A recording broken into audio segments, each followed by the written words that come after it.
Kim Jong Un, General Secretary of the Workers' Party of Korea and President of the State Affairs of the Democratic People's Republic of Korea, guided the first test flight of Hwasong-16B, a new type intermediate-range solid-fueled ballistic missile loaded with newly developed hypersonic gliding warhead, on the spot on April the 2nd.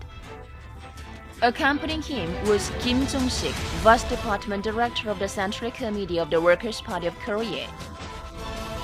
The respected comrade Kim Jong Un was greeted on the spot by General Jang Chang-ha, General Director of the Missile Administration, and leading officials in the field of defense science. The test fire was aimed at confirming the design technical specifications of the new type intermediate-range hypersonic missile as a whole and verifying the reliability of this weapon system. It was conducted in the way of verifying the characteristics of gliding skip flight orbit and cross-ranging maneuvering capability of the hypersonic glide vehicle warhead, while confining its range to at least 1,000 kilometers in consideration of safety, and forcibly controlling the speed and altitude by means of delaying the startup of the second stage engine and rapidly changing the flight orbit in the active region. The defense scientists were filled with the boundless pride of being scientists of the great military power, great confidence and militant enthusiasm as they were to conduct a test flight of another powerful ultra-modern weapon, firmly defending our state's right to self-defense in the presence of Kim Jong Un again, who has personally blazed a ceaseless untrodden path to developing and perfecting ultra-modern weapons with his unshakable will and inexhaustible energy, out of the noble sense of responsibility for the destiny of the country and people, and devoted himself to their steady and rapid development.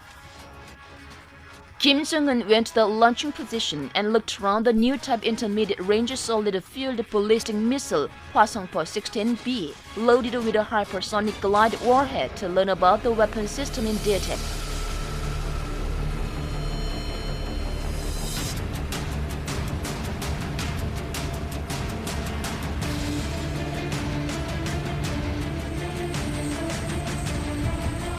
General Jang Chang-ha guided the test fire.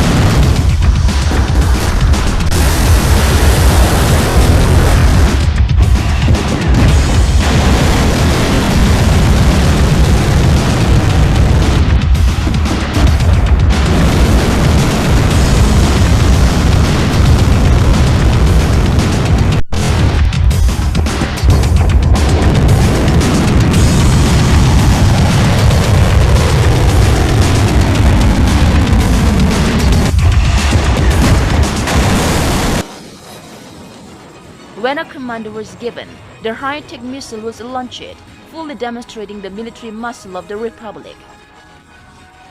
The hypersonic glide warhead separated from the missile after its launch towards the northeast at an Army unit training field on the outskirts of Pyongyang municipality, reached its first peak at the height of 101.1 kilometers and the second 72.3 kilometers, while making 1,000-kilometer long flight as scheduled to accurately hit the waters of the East Sea of Korea. The test fire had no adverse effect on the security of neighboring countries.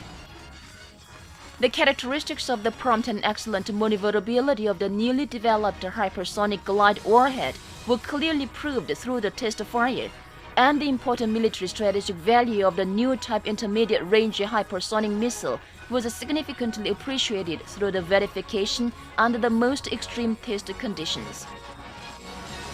Expressing great satisfaction of the result of the test fire, Kim Jong-un highly appreciated the feats of the officials, scientists, and technicians in the field of defense science who carried out the order given by the party most excellently, truthfully, and perfectly by turning out with their do-or-die determination in the drive for developing the Juche-based weaponry to implement the strategic plan of the party's Central Committee and fully displaying their intense loyalty and patriotism. He said with pride that another powerful strategic offensive weapon was developed to demonstrate the absolute advantage of our defense science and technology, and thus we came to successfully implement the Party Central Committee's 3 principles of building missile armed force for rapidly, accurately, and powerfully striking any target in the enemy's side worldwide by perfecting the project for putting all the tactical, operational, and strategic missiles with various ranges on a solid field, warhead-controlled and nuclear warhead-carrying bases. Noting that the current epoch-making success serves as a special event in which a great change will be brought about in enhancing the nuclear war deterrent of the armed forces of the Republic.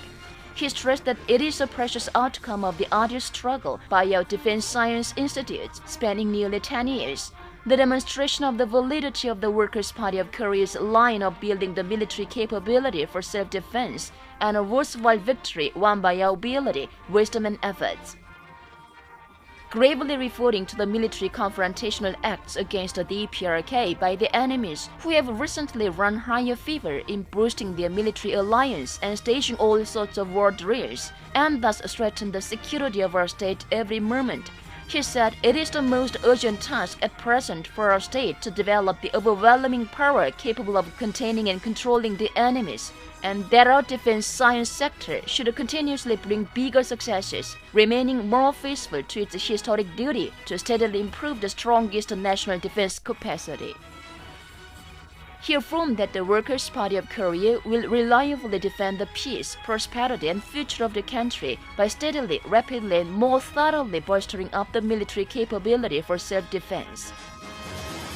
He set forth the strategic tasks for making continued leaping forward and innovations in the development of ultra-modern weapons by more signally strengthening the independence and modernity of the Juche-oriented military industry.